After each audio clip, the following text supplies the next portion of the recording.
Welcome to the Egyptian household. In pre-Greco-Roman culture, women were considered equal to men in many matters. They owned property, testified in court, could divorce and inherit. Until the Greeks and Romans restricted their rights, Egyptian women could take over their deceased husband's trade. Marriage contracts included mentions of allowances and items of value brought to the marriage by the woman, which would forever belong to her.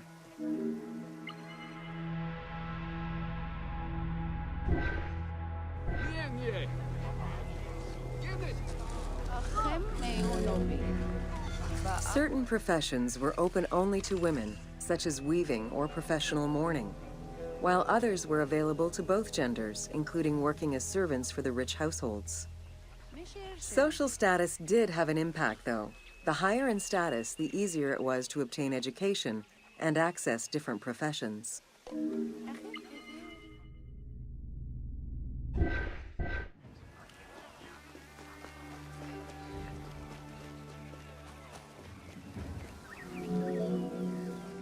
Homes were generally composed of 3 rooms. First, there was the entrance, furnished with a small bench of brick, probably intended for a statue and protective divinity. Then there was the ceremonial room, meant to receive guests. The last room was either a bedroom or kitchen. Furniture consisted of basic chairs, chests, and storage. Tables were not used for family dinners.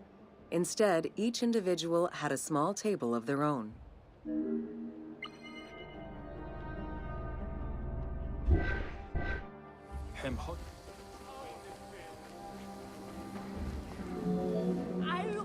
Marriages were a social contract rather than a religious construct.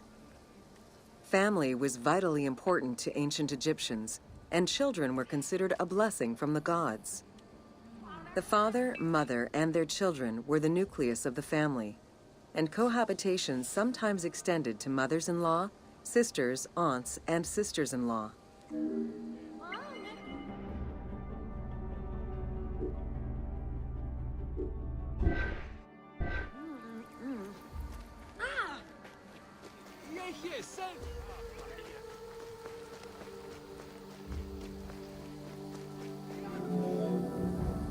Status and wealth played a large role in the style and size of ancient Egyptian homes. Commoners' houses were built with sun-baked mud bricks. Wealthier homes were often painted in white and decorated with various motifs.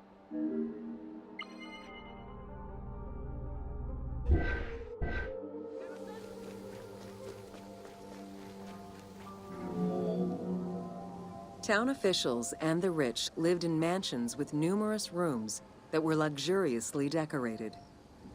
Only temples and tombs meant to last for all eternity were built with stone.